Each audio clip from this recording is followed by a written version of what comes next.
నమస్కారం వార్తలకి స్వాగతం ముందుగా ముఖ్యాంశాలు పలువురు రాత్రి వేళలో కూడా ఇసుకను ట్రాక్టర్లలో తీసుకువెళ్తున్నారని తాగి వాహనాలను నడుపుతూ యాక్సిడెంట్లు చేస్తున్నారు ఉచిత ఇసుకను అక్రమ రవాణా చేసే వారిపై కఠిన చర్యలు తప్పవు హెచ్చరించిన తిరుపతి జిల్లా కలెక్టర్ వెంకటేశ్వర్ ప్రజల భూ సంబంధిత ఇతర రెవెన్యూ సమస్యల పరిష్కారానికి రెవెన్యూ సదస్సులను ప్రజలు సద్వినియోగం చేసుకోవాలి పిలుపునిచ్చిన తిరుపతి జిల్లా కలెక్టర్ వెంకటేశ్వర్ తిరుపతి నగరంలోని 5 సాంఘిక సంక్షేమ హాస్టల్లో మరమ్మతులు జనవరి నెలలోపు పూర్తి చేయాలి అధికారులను ఆదేశించిన తిరుపతి ఎమ్మెల్యే ఆర్ఎన్ శ్రీనివాసులు హోంమంత్రి అమిత్ షాను తక్షణం బర్తరఫ్ చేయాలి కాంగ్రెస్ పార్టీ తిరుపతి నగర అధ్యక్షుడు గౌడపేరు చిట్టిబాబు డిమాండ్ తిరుపతిలో అంబేద్కర్ విగ్రహం ఎదుట కళ్లకు నల్ల రిబ్బన్ను కట్టుకుని నిరసన వార్తల్లోని వివరాలు ఉచిత ఇసుక అక్రమ రవాణా చేసే వారిపై కఠిన చర్యలు తప్పవని తిరుపతి జిల్లా కలెక్టర్ డాక్టర్ వెంకటేశ్వర్ పేర్కొన్నారు గురువారం మధ్యాహ్నం శ్రీకాళహస్తి నియోజకవర్గంలోని తొట్టెంబేడు మండలం విరూపాక్షపురం గ్రామం సమీపంలోని స్వర్ణముఖి నది వద్ద ఇసుక రీచ్ ప్రాంతాన్ని collector MLA Bojjala Sudheer Reddy RDO Srikalahasti Bhanuprakash రెడ్డితో గ్రామస్తులతో కలిసి రెవెన్యూ సదస్సు కార్యక్రమం అనంతరం పరిశీలించారు గ్రామస్తులు మాట్లాడుతూ పలువురు రాత్రి వేళల్లో కూడా ఇసుకను ట్రాక్టర్లో తీసుకువెళ్తున్నారని తాగి వాహనాలు నడుపుతూ యాక్సిడెంట్లు చేస్తున్నారని తెలిపారు ఈ సందర్భంగా కలెక్టర్ మాట్లాడుతూ రాష్ట్ర ప్రభుత్వం అత్యంత ప్రతిష్టాత్మకంగా అమలు చేస్తున్న నూతన ఉచిత ఇసుక విధానంలో ఎలాంటి అవకతవకలకు తావివ్వరాదని పేర్కొన్నారు ఉచిత ఇసుక ప్రజలకు అందుబాటులో ఉంచాలని ప్రభుత్వం ఆదేశించిన నేపథ్యంలో పేదలకు ఉచితంగా ఇసుక అంటే ప్రభుత్వం ఆదేశించిన నేపథ్యంలో పేదలకు ఉచితంగా ఇసుక అంటే ప్రభుత్వానికి ఎలాంటి ఆదాయం ఆశించకుండా చట్టబద్ధమైన రుజుము మాత్రమే చెల్లించడం ద్వారా సదరు ఇసుక రీచ్ డిపో నిర్వహణకు వినియోగించడం జరుగుతుందని ఎలాంటి లాభాపేక్ష ప్రభుత్వానికి లేదని అన్నారు సీఎం ఆదేశాల మేరకు పేద ప్రజలు వారి ఇళ్ల నిర్మాణాలకు గ్రామాల్లో అందుబాటులో ఉంటే ఇసుకను ట్రాక్టర్లలో ఎడ్ల బండిలో తీసుకువెళ్లొచ్చని ఎలాంటి అక్రమ రవాణాకి తావివ్వరాదని అలా చేస్తే కఠిన చర్యలు ఉంటాయని అన్నారు సాయంత్రం 6 గంటల తర్వాత ఎలాంటి ఇసుక రవాణా నది వద్ద రీచ్ డిపోల నుండి జరగరాదని అన్నారు సదరు తొట్టెంబేడు మండలం స్వర్ణముఖి నదిలోని ఇసుక అక్రమంగా కొందరు తరలిస్తున్నారని తెలిపిన నేపథ్యంలో పోలీసు రెవెన్యూ అధికారులను ఇక్కడ విధులు కేటాయించి సీసీ కెమెరాల ఏర్పాటుతో పర్యవేక్షించేలా చర్యలు తీసుకుంటామని తెలిపారు జిల్లాలో ఇసుక డంపింగ్ స్టాక్ యార్డులు జిల్లాలో 3 ప్రాంతాలు ఏర్పాటు చేయడం జరిగిందని అన్నారు సూలూరుపేట గూడూరు నియోజకవర్గం గూడూరు సూలూరుపేట నాయుడుపేట పెళ్లకూరు పరిసర ప్రాంతాల్లో స్వర్ణముఖి పరివాహక ప్రాంతాల్లో ఇసుక అందుబాటులో ఉందని అన్నారు ప్రజలకు ఇసుక కొరత లేకుండా అన్ని జిల్లాల్లో చర్యలు తీసుకోవాలని సీఎం సూచించిన నేపథ్యంలో జిల్లాలో అన్ని చర్యలు తీసుకుంటున్నామని తెలిపారు శ్రీకాళహస్తి నియోజకవర్గంలో రేణిగుంట శ్రీకాళహస్తి తొట్టెంబేడు పరిసర ప్రాంతాల్లో నిర్మాణ కార్యక్రమాలు విరివిగా జరుగుతున్నాయని ఈ నేపథ్యంలో శ్రీకాళహస్తి నియోజకవర్గంలో ప్రజలు అందరికీ ఇసుక అందుబాటులో ఉండే విధంగా ఒక ఇసుక స్టాక్ పాయింట్ ఏర్పాటుకు త్వరలోనే చర్యలు తీసుకుంటామని ఎమ్మెల్యే ఈ అంశాన్ని తన దృష్టికి తీసుకొచ్చారని తెలిపారు ఎమ్మెల్యే కలెక్టర్కు వివరిస్తూ ఈ మధ్యనే మద్యం తాగి కొందరు వాహనాలు నడిపి ఢీకొట్టడం వలన 2 చనిపోవటం జరిగిందని సదరు నది వద్ద మద్యం తాగిన వారిపై చెక్ చేసే బ్రీత్ అనలైజర్ టెస్ట్ కొరకు ఏర్పాటు చేయాలని పోలీసులకు సూచించారు మీ అందరికి తెలిసిందే మనకి ఏదైతే డంపింగ్ యార్డ్ అంటే స్టాక్ యార్డులు మనం కొత్తగా జిల్లాలో 3 చోట్ల పెట్టున్నాం ఎందుకంటే మనకి ఇసుక ఎక్కువ దొరికేది స్వర్ణముఖి ఎమ్మటి దొరుకుతుంది అది గూడూరు అదేవిధంగా సూళ్ళూరుపేట నియోజకవర్గాల్లో మనకి సూళ్ళూరుపేట అంటే మనకి సూళ్ళూరుపేట నాయుడుపేట పెళ్లకూరు పరిసరాల్లో మనకి ఎక్కువ అందుబాటులో ఉంది కాళహస్తి నియోజకవర్గంలో ఉన్నప్పటికీ మనకి ఇక్కడ డంప్ యార్డ్ లేదు అదేవిధంగా రేణుగుంట శ్రీకాళహస్తి తొట్టమేడి ఇటువంటి ఏరియాల్లో బాగా కన్స్ట్రక్షన్ యాక్టివిటీ కూడా ఎక్కువ అవుతుందనే ఉద్దేశంతో లాస్ట్ టైం గౌరవ శాసనసభ్యులు గారు కూడా రిక్వెస్ట్ చేశారు దాంట్లో భాగంగా ఇప్పటి వరకు 3 పెట్టాము తిరుపతి చుట్టుపక్కల పరిసరాల్లో 2 పెట్టడం జరిగింది ఒకటి గాజుల మండలంలో పెట్టాము ఇంకొకటి కూడా స్టాక్ పాయింట్ అతి త్వరలోనే మనకి కాళహస్తి నియోజకవర్గంలో ఒక అనువైనటువంటి స్థలం చూసి అందరికీ ఎక్కడైతే అందుబాటులోకి వచ్చి తక్కువ రేటుకి వచ్చే విధంగా ఆ స్టాక్ పాయింట్ నుంచి కూడా ఉచిత అదే మనకి స్టాక్ పాయింట్ని కూడా అందుబాటులోకి తీసుకొచ్చే విధంగా చేస్తాం రేపు ఎల్లుండి మరి ఆర్డీఓ గారు కూడా రావడం జరుగుతుంది ఇక్కడ ప్రజలతో కూర్చొని ఇక్కడ ఊరు నుంచి 2-3 సెలెక్ట్ చేసుకొని టైమింగ్స్ పొద్దున సాయంత్రం ఎన్ని గంటలకు స్టార్ట్ చేయాలి ఎన్ని గంటలకు క్లోజ్ చేయాలా అట్నే స్పీడ్ బ్రేకర్స్ పెట్టి చెక్ పాయింట్స్ పెట్టుకొని సిఐకి ఎస్ఐ కూడా ఆదేశాలు ఇవ్వడం జరిగింది ఇక్కడే పర్మనెంట్ ఒక పోలీసు వాళ్ళు పెడతాం చెక్ పోస్ట్ అరేంజ్ చేస్తాం అక్కడి నుంచి ఎవరన్నా ఈ డ్రంక్ అండ్ డ్రైవింగ్ మొన్న నిండు ప్రాణాలు ఉండిపోయినాయి అటు తాగేసి తోలుతుంటే వాళ్ళని కూడా అరెస్ట్ చేసి లోపలేసాం, అది వేరే కదా. కానీ ఇంకో ప్రాణం పోకుండా ఇక్కడే అవసరమైతే కాదు, ఇక్కడే ఎంట్రన్స్లోనే డ్రంక్ అండ్ డ్రైవింగ్ టెస్ట్ పెట్టి అక్కడే తీసుకొని వాళ్ళ లైసెన్స్ కూడా ఉందా లేదా, వాళ్ళకి ఎలిజిబిలిటీ ఉందా లేదా, ఎందుకంటే చిన్న చిన్న పిల్లలు తోలేస్తున్నారు ట్రాక్టర్లు, ఏదో నేను రోజుకి 500 వస్తాయని చెప్పి తోడడం జరుగుతోంది. తిరుపతి నగరంలోని 5 సాంఘిక సంక్షేమాల హాస్టల్స్ లో మరమ్మతులు జనవరి నెలలోపు పూర్తి చేయాలని అధికారులను తిరుపతి ఎమ్మెల్యే ఆర్ని శ్రీనివాసులు ఆదేశించారు. ఎన్డీఏ కూటమి ప్రభుత్వం అధికారంలోకి వచ్చిన తరువాత సంక్షేమ హాస్టల్స్ లో చదువుకున్నటువంటి విద్యార్థుల పట్ల ప్రత్యేక శ్రద్ధ చూపుతున్నట్లు ఆయన తెలిపారు. స్థానిక చెన్నారెడ్డి కాలనీలో హాస్టల్స్ ను ఎమ్మెల్యే ఆర్ని శ్రీనివాసులు గురువారం ఉదయం పరిశీలించారు. మొదటగా ఎస్సీ గర్ల్స్ హాస్టల్ ను పరిశీలించగా హాస్టల్ ఫ్లోరింగ్ పెచ్చులు ఊడి ఉండటాన్ని గమనించారు. అలాగే హాస్టల్లోని ఒక బాత్రూమ్ కూడా తలుపులు లేకపోవడం పట్ల ఆయన ఆగ్రహం వ్యక్తం చేశారు. హాల్లోకి మూత్ర విసర్జన వాసన కొడుతూ ఉండటం పట్ల ఆయన అసంతృప్తి వ్యక్తం చేశారు. వాడిన కూరగాయలను చూసి ఆశ్చర్యం వ్యక్తం చేస్తూ తాజా కూరగాయలనే వాడాలని ఆయన ఆదేశించారు. కాగా గర్ల్స్ హాస్టల్ ఆవరణలో ఖాళీ మందు బాటలు ఉండటంపై ఆయన తీవ్ర ఆగ్రహం వ్యక్తం చేశారు. అలాగే బీసీ హాస్టల్ నందు ఆయన పరిశీలించారు. హాస్టల్లో అందుతున్న బస్తులపై విద్యార్థులను అడిగి తెలుసుకున్నారు. హాస్టల్ ఆవరణను పరిశుభ్రంగా ఉంచాలని వార్డ్స్ను ఆదేశించారు. హాస్టల్స్ అభివృద్ధి కోసం ఎన్డీఏ కూటమి ప్రభుత్వం 40,70,000 విడుదల చేసినట్లు ఆయన తెలిపారు. జనవరి నెల ఆఖరుకు హాస్టల్లోని అన్ని మరమ్మతులు పూర్తి చేస్తామని పేర్కొన్నారు. ఈ కార్యక్రమంలో కార్పొరేటర్ నరసింహాచారి, టీడీపీ నాయకులు మహేష్ యాదవ్, పాటకం వెంకటేష్, కేవి రమణ తదితరులు పాల్గొన్నారు. ఎన్డీఏ ప్రభుత్వం అధికారం చేపట్టినప్పటి నుంచి కూడా గౌరవ ముఖ్యమంత్రి వర్యులు నారా చంద్రబాబు నాయుడు గారు, గౌరవ ఉప ముఖ్యమంత్రి పవన్ కళ్యాణ్ గారు రాష్ట్రంలో వెనుకబడిన బీసీ హాస్టల్స్కు ఒక్కొక్క నియోజకవర్గానికి 40 లక్షలు 50 లక్షలు అలాగా కేటాయించి ఎన్ని హాస్టల్స్ ఉన్నాయో BC ladies hostels, gents hostels, వాటి మరమ్మతుల కోసం మొట్టమొదటిగా ప్రాధాన్యత ఇవ్వడం జరిగింది. అందులో భాగంగా తిరుపతి నియోజకవర్గానికి 40,70,000 కేటాయించడం జరిగింది. తిరుపతి నియోజకవర్గంలో 5 హాస్టల్స్ ఉన్నాయి.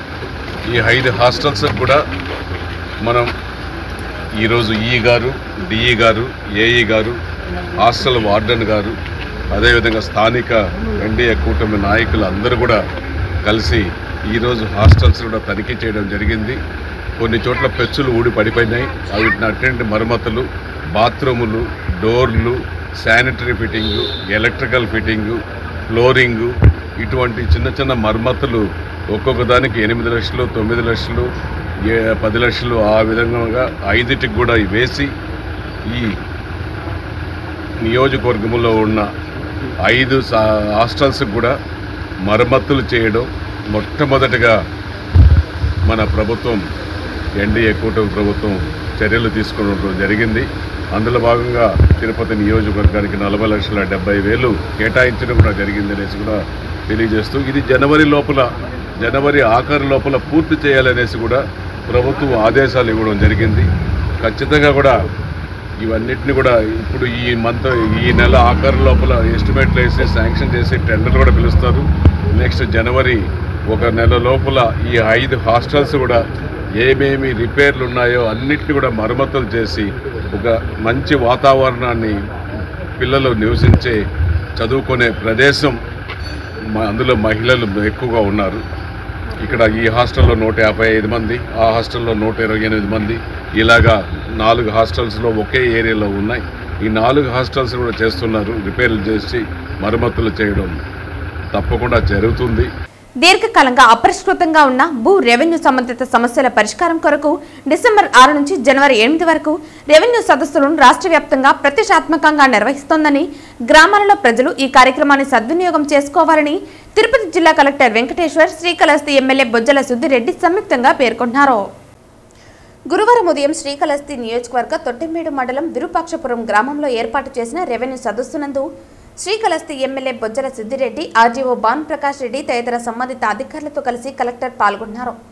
ఈ సందర్భంగా కలెక్టర్ మాట్లాడుతూ, జిల్లాలోని అన్ని రెవెన్యూ గ్రామాల్లో ఈ నెల 6వ తేదీ నుంచి వచ్చే నెల జనవరి 8వ తేదీ వరకు 33 రోజులు రెవెన్యూ సదస్సును నిర్వహిస్తున్నామని, మనం గమనిస్తే ముఖ్యమంత్రి, మంత్రులు, పీజీఆర్ఎస్ నిర్వహణలో అలాగే కలెక్టర్ నిర్వహించే పీజీఆర్ఎస్ ఫిర్యాదులు అన్నింటినీ పరిశీలిస్తే సుమారు 70% రెవెన్యూ సమస్యలు ఉన్నాయని ముఖ్యమంత్రి వాటి పరిష్కారం కోసం రెవెన్యూ సదస్సులను శ్రీకారం చుట్టారని సక్రమంగా నిర్వహించి సమస్యలు పరిష్కారానికి చర్యలు తీసుకోవాలని అధికారులకు సూచించారు. వర్షాల వలన నష్టపోయిన పంట పొలాల రైతులకు నష్టపరిహారం సీడ్ నిబంధనల మేరకు చర్యలు తీసుకుంటామని అన్నారు. సిహెచ్సి పిహెచ్సిలలో ఖాళీలు పరిశీలించి చర్యలు తీసుకుంటామని, తాగి వాహనాలు నడిపే వారిపై కఠిన చర్యలు తీసుకోవాలని పోలీసు వారిని కలెక్టర్ ఆదేశించారు. అనంతరం ఎమ్మెల్యే బొజ్జల సుద్దిరెడ్డి మాట్లాడుతూ రెవెన్యూ సమస్యల పరిష్కారం కొరకే రెవెన్యూ సదస్సులు నిర్వహిస్తున్నామని, తమకు ఏమైనా రెవెన్యూ భూ సంబంధిత సమస్యలు ఉంటే అర్జీలు ఇవ్వాలని, పరిష్కారానికి చర్యలు తీసుకుంటామని అన్నారు. కూటమి ప్రభుత్వం ఏర్పడ్డాక నారా చంద్రబాబు నాయుడు ప్రభుత్వంలో ల్యాండ్ గ్రాబింగ్ చట్టం తీసుకురావడం జరిగిందని, ఈ చట్టం ప్రకారం ఎవరైనా భూ కబ్జాలకు పాల్పడితే తప్పక కేసు నమోదు చేసి పీడీ యాక్ట్ అమలు చేస్తారని, జైలు శిక్ష సుమారు 8 సంవత్సరాలు ఆపైన వరకు ఉంటుందని అన్నారు. అనంతరం ప్రజల నుంచి కలెక్టర్, ఎమ్మెల్యే, సంబంధిత అధికారులు అర్జీలు స్వీకరించారు. ఈ సమావేశంలో తహసీల్దార్ మధుసూదన్ రావు, ఎంపీడీఓ సురేంద్రనాథ్ తదితర అధికారులు, ప్రజాప్రతినిధులు పాల్గొన్నారు.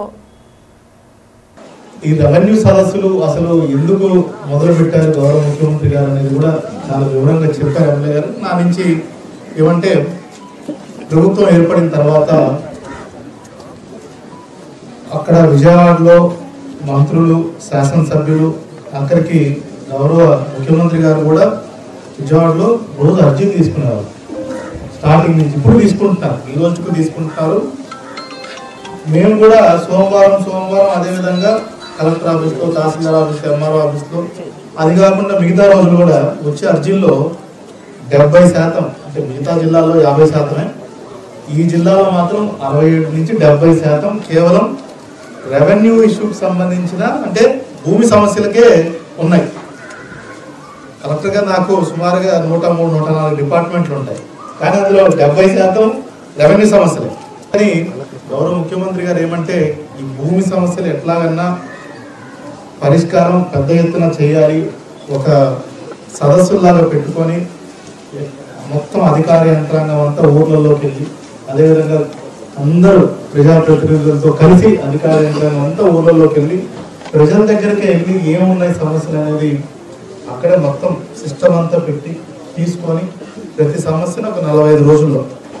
రాజ్యాంగ నిర్మాత డాక్టర్ బిఆర్ అంబేద్కర్ పై కేంద్ర హోంమంత్రి అమిత్ షా చేసిన వ్యాఖ్యలను తక్షణమే వెనక్కి తీసుకోవాలని, భారత ప్రజానికానికి క్షమాపణలు చెప్పాలని కోరుతూ, హోంమంత్రి పదవి నుంచి నైతిక బాధ్యత వహిస్తూ రాజీనామా చేయాలని కోరుతూ ప్రజా సంఘాల ఆధ్వర్యంలో ఎస్వి యూనివర్సిటీ గేటు వద్ద ఉన్న అంబేద్కర్ విగ్రహానికి పూలమాలలు వేసి, నల్ల రిబ్బన్లు, కళ్లకు గంతలు కట్టుకుని ప్లాకార్డులు ప్రదర్శిస్తూ నిరసన వ్యక్తం చేశారు.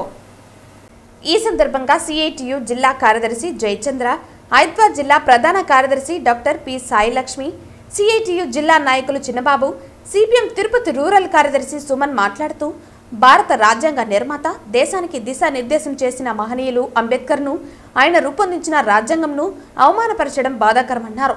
రాజ్యాంగం ఉంటేనే అనేక పదవులు, రిజర్వేషన్లు కానీ అమలు అవుతున్నాయని అన్నారు. అలాంటి రాజ్యాంగం పైన పార్లమెంటులో చర్చ జరిగినప్పుడు అంబేద్కర్ను అవమానపరిచే విధంగా హోంమంత్రి అమిత్ షా మాట్లాడటం సిగ్గుచేటన్నారు. నేడు పార్లమెంట్లో మతోన్మద భావజలాన్ని, కులతత్వాన్ని, మనువాద సిద్ధాంతాన్ని అమలు చేయడానికి బీజేపీ ప్రభుత్వం చేస్తోందన్నారు. అందులో భాగంగానే మంత్రి వ్యాఖ్యలు చేశారని అన్నారు. బీజేపీ వైఖరిని ఈ దేశ ప్రజలు తీవ్రంగా ఎండగట్టాలని పిలుపునిచ్చారు. నేటి దేశంలో కులాలు, మతాల మధ్య చిచ్చుపెట్టి రాజ్యాన్ని పరిపాలన చేయాలని బీజేపీ ప్రయత్నిస్తోందన్నారు. నేడు దేశంలో దళితులు, ముస్లింలు దాడులు, మహిళలపైన హత్యలు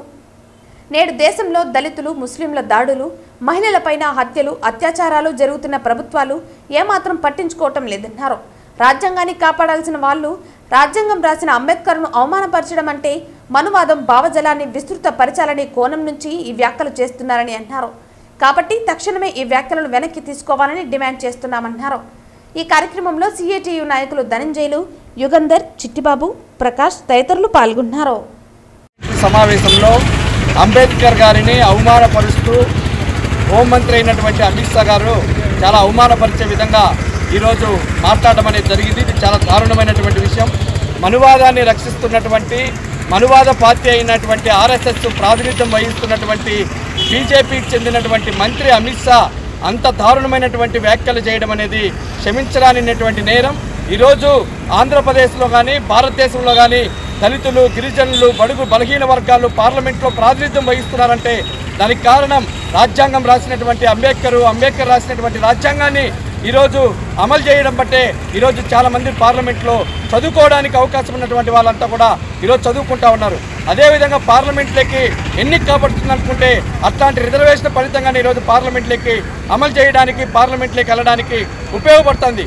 అట్లాంటి అంబేద్కర్ రాసినటువంటి రాజ్యాంగాన్ని తూట్లు పడిచే విధంగా అంబేద్కర్ అవమానపరుస్తూ ఈరోజు అట్లాంటి వ్యవహరించడం అనేది చాలా బాధాకరమైనటువంటి విషయం. కాబట్టి అమిత్ షా చేసినటువంటి వ్యాఖ్యలను తక్షణమే వెనక్కి తీసుకోవాలి. అమిత్ షాను కూడా తక్షణమే రాజ్యాంగానికి విరుద్ధంగా నిన్న జరిగినటువంటి రాజ్యాంగమైనటువంటి చర్చల్లో అట్లాంటి వ్యాఖ్యలు చేయడం చాలా దారుణమైనటువంటి విషయం. కాబట్టి ఆ వ్యాఖ్యలను వెంటనే వెనక్కి తీసుకోవాలి. అతని రాజ్యాంగాన్ని ఎట్లయితే కాపాడబడుతుందో అట్లాంటి కాపాడబడే స్థితిలో ఈరోజు అమిత్ షా లేకుండా పోవడం అత్యంత శోచనీయమైనటువంటి విషయం. కాబట్టి తక్షణమే అమిత్ షాను అరెస్ట్ చేయాలని చెప్పిన ఈరోజు సిఐటియు డిమాండ్ చేస్తూ ఉంది. లేని పక్షంలో మరింత ఆందోళనకు పూనుకుంటామని చెప్పని ఈ సందర్భంగా కేంద్ర ప్రభుత్వానికి హెచ్చరిక చేస్తా ఉన్నాం. భారత రాజ్యాంగ నిర్మాత డాక్టర్ బాబాసాహెబ్ అంబేద్కర్ ను పార్లమెంటులో అనుచితంగా మాట్లాడిన కేంద్ర హోంమంత్రి అమిత్ షాకు తక్షణం బర్తరఫ్ చేయాలని తిరుపతి నగర కాంగ్రెస్ పార్టీ అధ్యక్షులు గౌడపేరు చిట్టిబాబు డిమాండ్ చేశారు. అమిత్ షా చేసిన వ్యాఖ్యలను నిరసిస్తూ పీసీసీ పిలుపు మేరకు గురువారం గౌడపేరు చిట్టిబాబు ఆధ్వర్యంలో తిరుపతి ఆర్టీసీ బస్టాండ్ వద్ద ఉన్న అంబేద్కర్ విగ్రహం ముందు కళ్లకు నల్లగంతలు కట్టుకుని కాంగ్రెస్ పార్టీ నాయకులు నిరసన వ్యక్తం చేశారు. అమిత్ షా చేసిన వ్యాఖ్యలను నిరసిస్తూ పీసీసీ పిలుపు మేరకు గురువారం గౌడపేరు చిట్టిబాబు ఆధ్వర్యంలో తిరుపతి ఆర్టీసీ బస్టాండ్ వద్ద ఉన్న అంబేద్కర్ విగ్రహం ముందు కళ్లకు నల్లగంతలు కట్టుకుని కాంగ్రెస్ పార్టీ నాయకులు నిరసన వ్యక్తం చేశారు. బీజేపీ కుల మతోన్మాదం నశించాలని, అమిత్ షా బహిరంగ క్షమాపణ చెప్పాలని, కేంద్ర ప్రభుత్వం ఆయనను అరెస్టు చేయాలంటూ నినాదాలతో హోరెత్తించారు. ఈ సందర్భంగా గౌడపేరు చిట్టిబాబు మాట్లాడుతూ బీజేపీ మతోన్మాద చర్యలు పెచ్చుమీరాయని మండిపడ్డారు. మనుధర్మ శాస్త్రాన్ని తమ రాజ్యాంగంగా మార్చుకుని అమలు చేయాలని బీజేపీ ప్రయత్నిస్తుందని మండిపడ్డారు. ప్రపంచ దేశాలు మేధావిగా గుర్తించిన బిఆర్ అంబేద్కర్ చిరస్మరణీయుడని యావత్ ప్రపంచం భావిస్తోందన్నారు. ఆయన ఆశయాలను, ఆలోచనలను అమలు చేస్తామని అంటూనే ఆయనకు బదులుగా దేవుడి పేరు స్మరించాలని చెప్పడం వెనుక అమిత్ షా అసలు ఉద్దేశం బట్టబయలిందన్నారు. దళితుల ఆరాధ్య దైవం అంబేద్కర్ను కించపరిచి దళితుల మనోభావాలను తీవ్రంగా గాయపరిచారని తెలిపారు. పార్లమెంటులోనే అంబేద్కర్ను అవమానించినందుకు తక్షణం ఆయనను అరెస్టు చేయాల్సిన అవసరం ఎంతైనా ఉందన్నారు. పీసీసీ ఉపాధ్యక్షులు తిరుపతి నియోజకవర్గ ఇన్ఛార్జ్ రాంభూపాల్ రెడ్డి మాట్లాడుతూ దేశంలో అన్ని వర్గాల ప్రజలకు సమాన హక్కులు ఉండాలని అంబేద్కర్ రాజ్యాంగంలో పొందుపరిచారని అన్నారు. ఇది బీజేపీకి ఏమాత్రం ఇష్టం లేదన్నారు. అందుకే రాజ్యాంగాన్ని సైతం మార్చడానికి సిద్ధమయ్యారని ఆరోపించారు.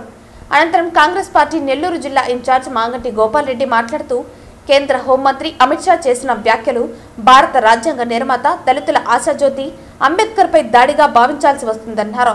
అనంతరం పీసీసీ ప్రధాన కార్యదర్శి తమటం వెంకట నరసింహులు మాట్లాడుతూ అంబేద్కర్ను అవమానపరచడం అంటే యావత్ భారతదేశాన్ని అవమానించడమేనని తెలిపారు. చేసిన తప్పును ఒప్పుకుని అమిత్ షా బహిరంగ క్షమాపణ చెప్పాలని డిమాండ్ చేశారు. అనంతరం కాంగ్రెస్ పార్టీ ఎస్సీ విభాగం జిల్లా అధ్యక్షులు చిత్తూరు శివశంకర్ మాట్లాడుతూ అంబేద్కర్ పేరును ఒక పక్క వాడుకుంటూ మరోపక్క ఆయన నామస్మరణ అవసరం లేదని బీజేపీ నేతలు చెప్పడం దారుణమన్నారు. ఈ కార్యక్రమంలో ఎస్సీ విభాగం రాష్ట్ర కన్వీనర్ బోయిన నరేంద్రబాబు, తిరుపతి నగర కాంగ్రెస్ పార్టీ ఉపాధ్యక్షులు గొడుగు చింతల గోపి, ప్రధాన కార్యదర్శి తలారి గోపిత్, మహేష్ తదితరులు పాల్గొన్నారు.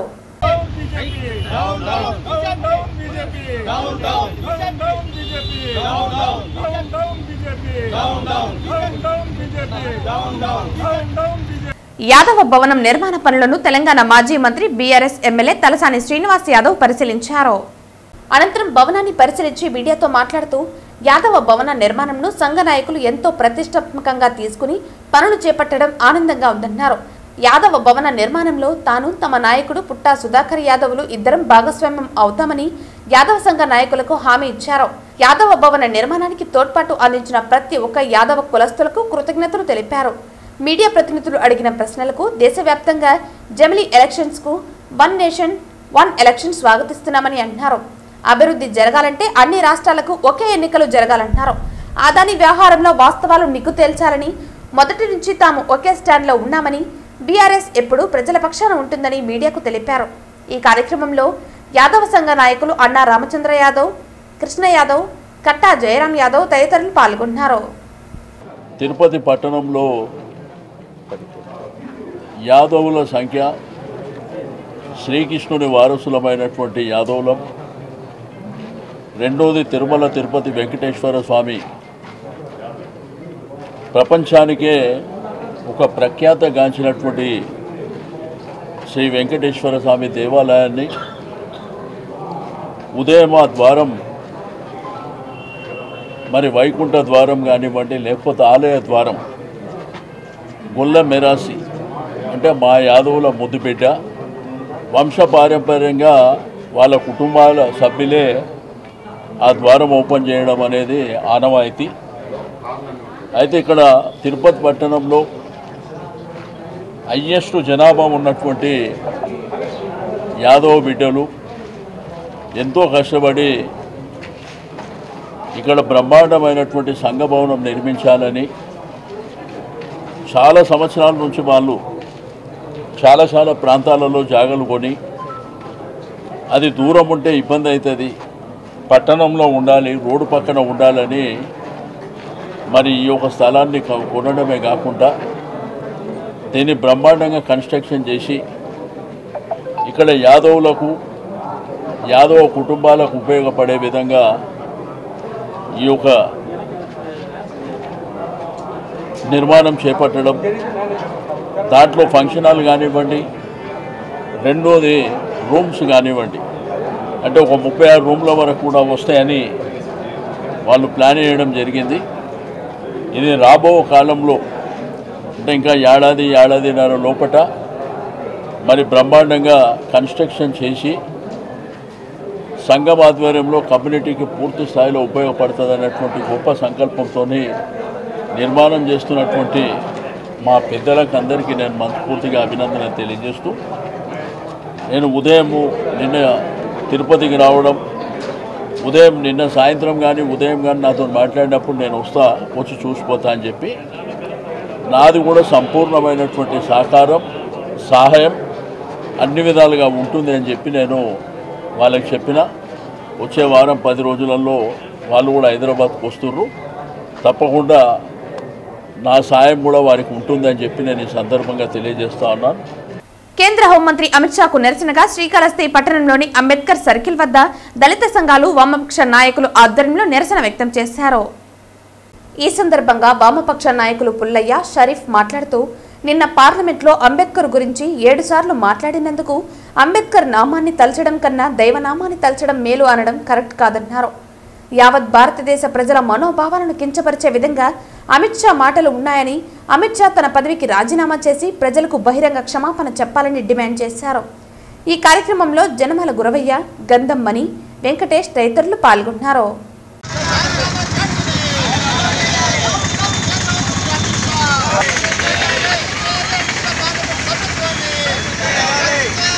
కలియుగ ప్రత్యక్ష దైవం తిరుమల శ్రీవారిని మాజీ మంత్రి, తెలంగాణ బీఆర్ఎస్ ఎమ్మెల్యే తలసాని శ్రీనివాస్ యాదవ్ దర్శించుకున్నారు. కుటుంబ సమేతంగా తిరుమలకు చేరుకున్న తలసాని గురువారం తెల్లవారుజామున సుప్రభాత సేవ సమయంలో స్వామివారిని దర్శించుకుని మొక్కులు తీర్చుకున్నారు. శ్రీ వెంకటేశ్వర స్వామివారిని దర్శించుకోవడం చాలా సంతోషించదగ్గ విషయం. మా మన్మన్లిద్దరి పుట్టెంటికలు తీయడానికి రావడం జరిగింది. వెంకటేశ్వర స్వామి భక్తుడిగా మీకు తెలుసు అనేక సంవత్సరాల నుంచి మరి స్వామివారి దర్శనం చేసుకోవడం, ఎప్పుడు దర్శనం చేసుకున్నా కానీ ఆ పవిత్రత, ఆ దేవుడి మహిమ, గొప్పతనం, మరి ఈ ప్రాంతంలో ఇంత బ్రహ్మాండంగా నీట్నెస్ మెయింటైన్ చేయడం, నేను మనస్ఫూర్తిగా దేవాదాయ శాఖ కానివ్వండి, అదేవిధంగా ఇక్కడ తిరుమల తిరుపతి దేవస్థానానికి సంబంధించినటువంటి చైర్మన్ గారు, ఈఓ గారు, ట్రస్టీ మెంబర్స్ కానివ్వండి, ఇక్కడ పనిచేసేటువంటి స్టాఫ్ కానివ్వండి, ప్రతి ఒక్కరికి నేను మనస్ఫూర్తిగా అభినందనలు తెలియజేస్తున్నా. ఎందుకంటే నాలాగా లక్షలాది మంది స్వామివారి భక్తులు ఉంటారు. వచ్చినటువంటి భక్తులకు దర్శనం చేపించడం, వారికి కావాల్సినటువంటి అకామిడేషన్ కానివ్వండి, అంటే ప్రధానంగా ఏంటంటే కోట్లాది మంది జనం వస్తుంటారు ఈ ప్రాంతానికి ఆ దేవదేవుడిని దర్శించుకోవడానికి. సంతోషం. తెలుగు రాష్ట్రాల ప్రజలు కూడా సంతోషంగా ఉండాలని ఆ స్వామివారిని వేడుకోవడం జరిగింది. అందరు తెలుగు వాళ్ళు ఎక్కడున్నా కానీ ప్రపంచంలో ఏ రాష్ట్రంలో ఉన్నా ప్రపంచంలో ఎక్కడున్నా కానీ అందరూ సుఖ సంతోషాలతోనే ఆయుర ఆరోగ్యాలతోనే సంక్రాంతి పండుగ కూడా వస్తుంది, గొప్ప పండుగ. ఎందుకంటే మన తెలుగు సాంప్రదాయం ప్రకారము సంక్రాంతి అనేది గొప్ప పండుగ. ఇక్కడ ఆంధ్రప్రదేశ్లో కానివ్వండి, అక్కడ తెలంగాణలో కానివ్వండి, అందరు సుఖ సంతోషాలతో ఉండాలని ఆ భగవంతుని కోరుతారు. తిరుమల తిరుపతి దేవస్థానంపై తెలంగాణ మాజీ మంత్రి శ్రీనివాస్ గౌడ్ సంచలన వ్యాఖ్యలు చేశారు. గురువారం తెల్లవారుజామున వీఐపీ బ్రేక్ దర్శన సమయంలో శ్రీనివాస్ గౌడ్ తిరుమల శ్రీవారిని దర్శించుకున్నారు.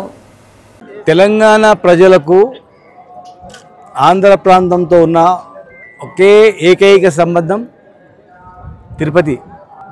తెలంగాణలో పుట్టిన ప్రతి బిడ్డ తిరుపతిలో తలనీలాలు సమర్పించుకోవాలి, మొక్కుకోవాలనేది. రెండు రాష్ట్రాలు కలిసి ఆంధ్రప్రదేశ్గా ఉన్నప్పుడు ఇది ఎక్కడ ఎలాంటి ఇబ్బందులు లేకుండా ఒకే విధంగా ఉండేది. రెండు రాష్ట్రాలు విడిపోయిన తర్వాత డిఫరెన్సెస్ లేకుండా ప్రజలను కలిపిన దానిలో మా ప్రభుత్వంతో పాటు తిరుపతి దేవస్థానం టీటీడీ పాలక మండలి కూడా. ఎందుకంటే ఏర్పడిన తర్వాత ఎలాంటి డిఫరెన్స్ లేకుండా దర్శనాలు అన్నీ జరిగినాయి. గతంలో చంద్రబాబు నాయుడు గారు ఉన్నప్పుడు, తర్వాత జగన్ గారు వచ్చిన తర్వాత కూడా కొనసాగింపు జరిగింది. కానీ ఈరోజు ఇక్కడ పరిస్థితి చూస్తుంటే తెలంగాణ సామాన్య ప్రజలకు కానీ, తెలంగాణ రాజకీయ నాయకులకు కానీ, తెలంగాణ సంబంధించినటువంటి వ్యాపారవేత్తలకు కానీ ఇక్కడ కొంత డిఫరెన్సెస్ అనేది కనిపిస్తూ ఉంది. ఇది మంచి పరిణామం కాదు. ఎందుకంటే టీటీడీ పాలక మండలి అంటే మాకు గొప్ప గౌరవం. దేవుడు, తిరుపతి దేవుడు అంటే మాకు ప్రపంచానికి దేవుడు. ఈ ప్రాంతంలో ఉన్నంత మాత్రం ఈ ప్రాంతం మాది అని దేవుని విషయంలో అనుకుంటూ వెళ్ళలేదు. అలా చేస్తే దేవుని కూడా కోపం వస్తుంది. ఒకే మాదిరిగా ఉండాలి. తెలంగాణ ప్రజలకు, ఆంధ్ర ప్రజలకు, తెలంగాణ నాయకులకు, ప్రజాప్రతినిధులకు, ఆంధ్ర నాయకులకు, వ్యాపారవేత్తలకు ఈక్వల్గా ఉండాలి. కానీ ఇక్కడ చాలా డిఫరెన్స్ కనిపిస్తుంది. ప్రజలకు, రాజకీయ నాయకులకు కానీ, విఐపీలకు కానీ, మామూలులకు కానీ, వ్యాపారవేత్తలకు కానీ, భక్తులకు మాత్రం భేదం కనిపిస్తూ ఉంది.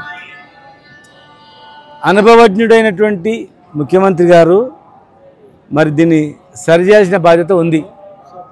మేము ఏనాడైనా ఈ 10 సంవత్సరాల కాలంలో ఏనాడైనా మేము ఆంధ్ర వాళ్ళ ప్రజలను కానీ, ఆంధ్ర వ్యాపారస్తులను కానీ, మేము హైదరాబాద్లో కానీ, తెలంగాణలో కానీ ఏనాడైనా భేదాభిప్రాయం చూసినామా? ఆంధ్రప్రదేశ్ ఉన్నప్పుడు కూడా తెలంగాణలో ఎక్కడ నీళ్లు ఉంటే, ఎక్కడ కాలువలు ఉంటే, ఎక్కడ కాలువలు ఉంటే అక్కడ ఆంధ్ర వాళ్ళు వచ్చి వ్యవసాయం చేసేది. ఎప్పుడు కూడా వాళ్ళను భేదాభిప్రాయం చేయలేదు. రాష్ట్రం విడిపోయిన తర్వాత కూడా ఇలా తెలంగాణ మేము తెచ్చిన తెలంగాణలో మాకన్నా ఎక్కువ లబ్ధి పొందింది ఆంధ్ర వ్యాపారస్తులే. హైదరాబాద్లో నువ్వు కాంట్రాక్టర్లు చూసినా వాళ్ళే ఉన్నారు, బిల్డర్లు చూసినా వాళ్ళే ఉన్నారు, ఆర్థికంగా బలపడిన దానిలో కూడా వాళ్ళే ఉన్నారు. మేము తీసుకొచ్చుకొని మేము బాగుపడదాం అనుకుంటే మాకన్నా ఎక్కువ వాళ్ళే బాగుపడ్డారు. సరే వాళ్ళు పని చేసుకుంటున్నారులే అనుకొని మేము అనుకున్నాం. కానీ ఇంత డిఫరెన్సెస్ ఉంటామని ఇప్పుడు చూస్తున్నాం 10 ఏళ్ళ తర్వాత. ఇది మంచిది కాదు. ఈరోజు మేము హైదరాబాద్లో కానీ తెలంగాణలో టీటీడీ వాళ్ళకు కళ్యాణ మంటపాలు కానీ, గుళ్ళకు కానీ ఎన్నో ప్లేస్ ఇచ్చి అంటే మాకు గొప్ప సంకల్పంగా భావిస్తాం. టీటీడీ వాళ్ళ కళ్యాణ మండపం కడుతున్నారంటే గొప్ప అదృష్టంగా భావిస్తాం. టీటీడీ కూడా వచ్చిందంటే ఉంది. కానీ ఇక్కడ అసలు రూమ్స్ అడిగితే పట్టించుకునే వాళ్ళు లేరు. దర్శనం కాడ చాలా ఇబ్బంది పడతాం. సరి చేసుకోవాలి. ఎందుకంటే మనము అన్ని రాష్ట్రాలు వేరు, మన 2 రాష్ట్రాలు వేరు. మనకు రక్త సంబంధం ఉన్న రాష్ట్రం ఇది కోరుకోరు. కనుక కలిసిమెలిసి అందరూ ఉండడానికి బాధ్యత. మేము ఎందుకు చెప్తున్నామంటే ఈరోజు ఇక్కడ ఇది చాలామంది చెప్పారు, బాధల నుంచి కూడా వెళ్ళిపోతారు అన్నమాట. ఇది చెప్పకుండా ఎవరు చెప్పకుండా పోతే, సరి చేసుకోకపోతే అక్కడ హైదరాబాద్లో కూడా ఇబ్బంది వస్తుంది. మాకు ఇప్పుడు అనిపిస్తుంది, నాకు అనిపిస్తుంది. తిరుమల తిరుపతి దేవస్థానంపై తెలంగాణ మాజీ మంత్రి శ్రీనివాస్ గౌడ్ సంచలన వ్యాఖ్యలు చేశారు. గురువారం తెల్లవారుజామున వీఐపీ బ్రేక్ దర్శన సమయంలో శ్రీనివాస్ గౌడ్ తిరుమల శ్రీవారిని దర్శించుకున్నారు. రేపటి నుంచి ఈ ఖాదీ మహోత్సవం అనే ఉత్సవము ఇక్కడ ఎగ్జిబిషన్ స్టార్ట్ అవుతుంది. ఇది పిఎంఈజీపీ ప్లస్ ఖాదీ 2 యూనిట్లు దగ్గరగా ఒక 100 స్టాల్స్ ఏర్పాటు చేశాము. సో సో ఖాదీ వస్తువులు ప్లస్ పిఎంఈజీపీతో అంటే విలేజ్ ఇండస్ట్రీస్ వర్టికల్స్లో తయారు చేసే వస్తువులు రెండు ఇక్కడ ఒక 10 రోజుల పాటు ఎగ్జిబిషన్ జరుగుతుందండి. మీకు అందరికీ తెలుసు ఈ Khadi and village industries commission అనేది ministry of micro small medium enterprises కింద ఒక స్టాట్యూటరీ ఆర్గనైజేషన్ అండి. ఇది కేవీఎస్సీ యాక్ట్ 1956 ద్వారా స్థాపించబడింది. సో ఇది 1957 నుంచి అమల్లోకి వచ్చింది.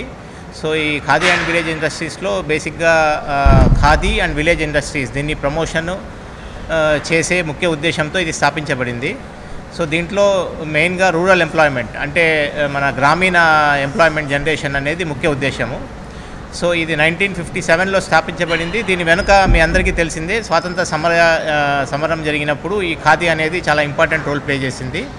అప్పుడు ఈ స్వదేశీ మూమెంట్ కానీ ఈ సెల్ఫ్ రిలయన్స్ అనే కాన్సెప్ట్ మీద ఈ ఖాదీ అనేది స్థాపించబడింది. దీంట్లో అందుకే ఈ ఖాదీ అనే ఉద్యమము గాంధీయన్ ప్రిన్సిపల్స్ మీద ఆధారపడి మేము దీన్ని ముందుకు తీసుకెళ్ళాము.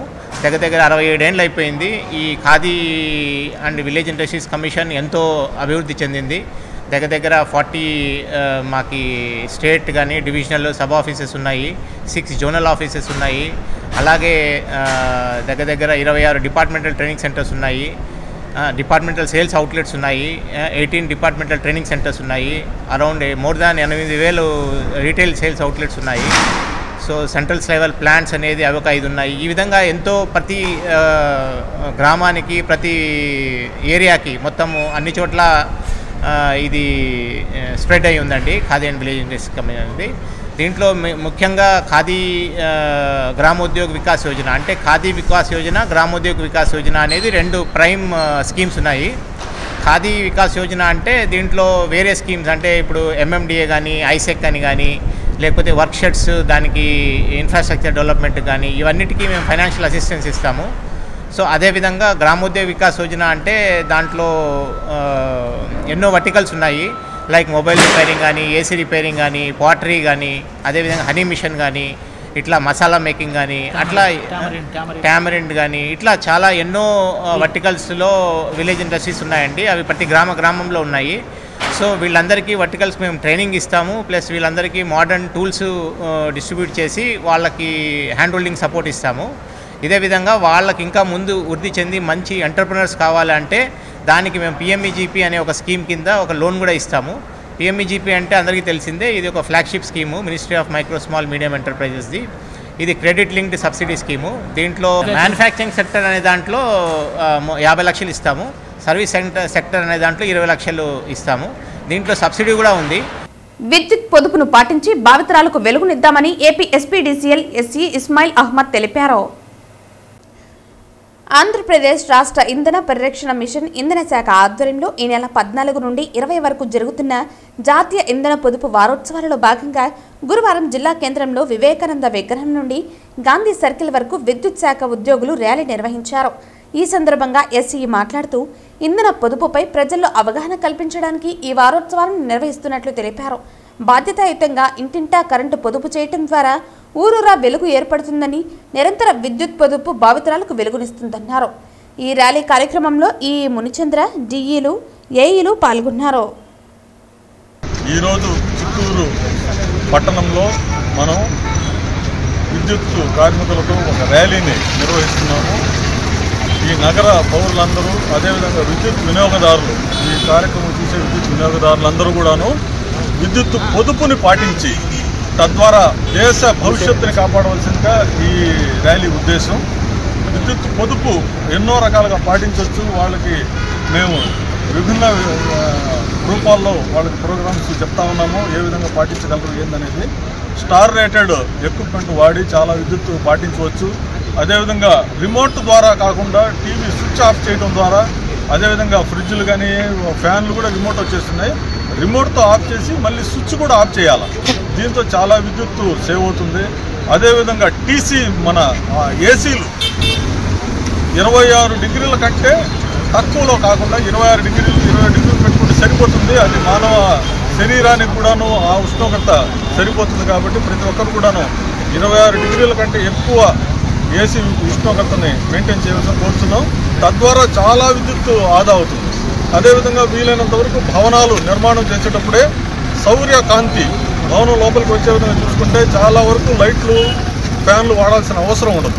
కాబట్టి ప్రజలందరూ కూడాను సాధారణమైన పద్ధతుల్లోకి వెనక్కి మళ్ళీ రావాల్సిందిగా ఈ సందర్భంగా కోరుతూ విద్యుత్తుని తక్కువగా వాడండి, విద్యుత్తు పొదుపు పాటించండి, తద్వారా మీ బిల్లు తగ్గించుకోండి.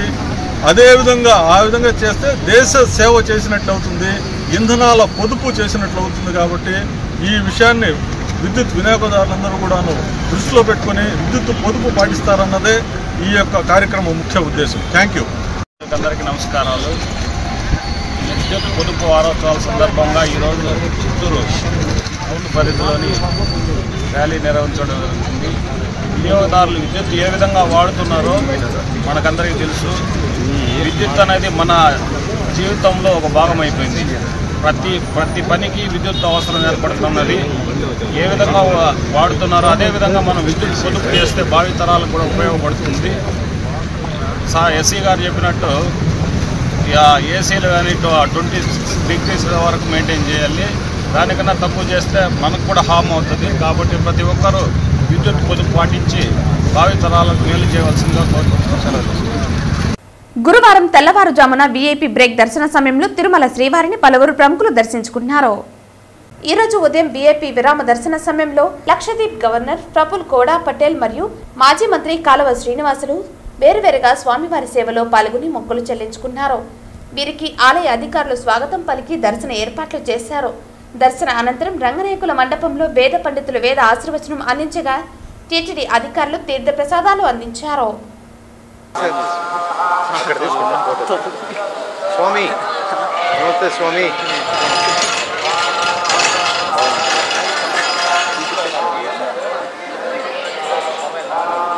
పొంగునూరు నియోజకవర్గ ఇన్ఛార్జ్ చల్లా రామచంద్రారెడ్డి జన్మదిన వేడుకలలో స్థానిక గోకుల్ సర్కిల్ నందు పెద్ద ఎత్తున కేక్ కట్ చేసి బాణసంచా పేల్చి సంబరాలు నిర్వహించారు.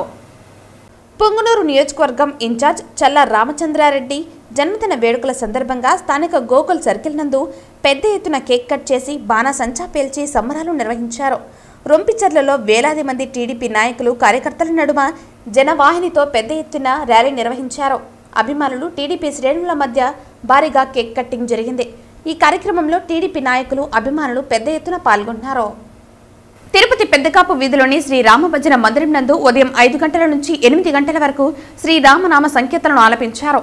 ఈ సందర్భంగా రాములవారి చిత్రపటానికి పూజలు నిర్వహించి భక్తులకు ప్రసాదాలు పంచిపెట్టారు. ఈ సందర్భంగా రాములవారి చిత్రపటానికి పూజలు నిర్వహించి భక్తులకు ప్రసాదాలు పంచిపెట్టారు. ఉభయదారులుగా వెంకటాచలం దంపతులు పూజాది కార్యక్రమాలు నిర్వహించారు. ఈ సందర్భంగా భజన మండలి సభ్యులు అన్నూరు మునిరత్నం ఆచారి మాట్లాడుతూ అతి పవిత్రమైన ధనుర్మాసంలో 4 రోజుల పాటు ఆలయాల్లో పూజలు నిర్వహించి భజనలు చేయటం వలన వైకుంఠ ప్రాప్తి లభిస్తుందని అనేక పురాణాల్లో ఉందని గుర్తు చేశారు. ఈ ధనుర్మాసంలో ప్రతిరోజు జరిగే ఈ భజన కార్యక్రమంలో నగర ప్రజలు పాల్గొనాలని పిలుపునిచ్చారు. ఈ కార్యక్రమంలో చిన్నబ్బ, వెంకటనారాయణ, మునికృష్ణయ్య, బాలసుబ్రహ్మణ్యం తదితరులు పాల్గొన్నారు. ధనుర్మాసం అనగా మహావిష్ణువు నిద్రలేచి కూర్చునేటువంటి సమయం ఇప్పుడు ధనుర్మాసం ప్రారంభంలో. కాబట్టి ఈ 41 రోజు ఈ మాసం అంతా తెల్లవారుజామున లేచి ప్రతి ఒక్క గుడిలో భజన కానీ పూజా కార్యక్రమం చేసిన వాళ్ళకి కోటి జన్మాల పాపాలు తొలగి వాళ్ళు ఎంతో పుణ్యలోకాలకు పోయేటువంటి ఆస్కారం మార్గం ఉంది. ఆ భగవంతుడు ఖచ్చితంగా నెరవేరుస్తాడు, మన కోరికలు నెరవేరుస్తాడు, మనం చేసిన పాప కర్మాలు తొలగిపోతాయి. ప్రతి ఒక్కరు కూడా ఈ ఒక్క ధనుర్మాసంలో ఎక్కడైనా వాళ్ళకి అనుకూలం ఉండేటువంటి గుడికి పోయి తెల్లవారుజాము 4 గంటలకు 5 గంటలు వేసిపోయి 2 గంటలు భజన చేసి ఆ దైవ సన్నిధిలో పాల్గొన్న వారందరూ కూడా మంచి జరుగుతుందని కోరుకుంటున్నాము. అదేవిధంగా ఈ దినము ఇక్కడ విచ్చేసిన ఆంజనేయ స్వామి గుడికి వచ్చిన భక్తులందరూ కూడా ఆ భగవంతుడు రాముల వారి గుడికి వచ్చినటువంటి భక్తులందరూ కూడా పరమాత్ముడు కరుణించి వారి కష్టాలు తొలగించి అందరినీ కాచి కాపాడాలని కోరుకుంటూ ప్రతి నిత్యం ప్రతి దినం ఈ ధనుర్మాసం ప్రతిరోజు కూడా ఉదయాన్నే లేచి 5 గంటలకు వచ్చి హాజరు కావాలని, ఇంకా తెలియనటువంటి భక్తులు ఎవరైనా ఉన్నా కూడా ఈ ఛానల్ ఈ వీడియో చూసి తెలుసుకొని వారి అనుకూలమైనటువంటి గుళ్ళు కాడికి పోయి వారి పాపాలు తొలగించుకుంటూ భగవంతుని ధ్యానం చేయమని కోరుకుంటూ, అదేవిధంగా ఈ కార్యక్రమం నిత్యం మన గోపీనాథన ఆధ్వర్యంలో జరుగుతున్నది. కాబట్టి ఈ శ్రీ రామాంజనేయ స్వామి మందిరంలో ప్రతిరోజు ఉదయం 5 గంటలకు ప్రారంభమవుతుంది భజన కార్యక్రమం. ప్రతి భక్తుడు కూడా ఇక్కడ చేసి ఈ భజనలో పాల్గొని కృపాపాత్రలు కావాల్సింది వారి ప్రసాదం స్వీకరించి వెళ్ళవలసిందిగా కోరుకుంటూ మరీ వేడుకుంటున్నాం. ప్రతి భక్తులు రావాలని ఉదయకాలం 5 గంటల కంటే లేచి రావాలని కోరుకుంటున్నాం. వార్తలు ముగించే ముందు ముఖ్యాంశాలు మరోసారి. పలువురు రాత్రి వేళలో కూడా ఇసుకను ట్రాక్టర్లలో తీసుకువెళ్తున్నారని, తాగి వాహనాలను నడుపుతూ యాక్సిడెంట్లు చేస్తున్నారు. ఉచిత ఇసుకను అక్రమ రవాణా చేసే వారిపై కఠిన చర్యలు తప్పవు హెచ్చరించిన తిరుపతి జిల్లా కలెక్టర్ వెంకటేశ్వర్. ప్రజల భూ సంబంధిత ఇతర రెవెన్యూ సమస్యల పరిష్కారానికే రెవెన్యూ సదస్సులు. రెవెన్యూ సదస్సులను ప్రజలు సద్వినియోగం చేసుకోవాలి పిలుపునిచ్చిన తిరుపతి జిల్లా కలెక్టర్ వెంకటేశ్వర్. తిరుపతి నగరంలోని 5 సాంఘిక సంక్షేమాల హాస్టల్లో మరమ్మతులు జనవరి నెలలోపు పూర్తి చేయాలి అధికారులను ఆదేశించిన తిరుపతి ఎమ్మెల్యే ఆర్ఎన్ శ్రీనివాసులు. హోంమంత్రి అమిత్ షాను తక్షణం బర్తరఫ్ చేయాలి కాంగ్రెస్ పార్టీ తిరుపతి నగర అధ్యక్షుడు గౌడపేరు చిట్టిబాబు డిమాండ్. తిరుపతిలో అంబేద్కర్ విగ్రహం ఎదుట కళ్లకు నల్ల రిబ్బన్ను కట్టుకుని నిరసన. ఈ వార్తలు ఇంతటితో సమాప్తం. తిరిగి వార్తల్లో మళ్ళీ కలుద్దాం. అంతవరకు సెలవు. నమస్కారం.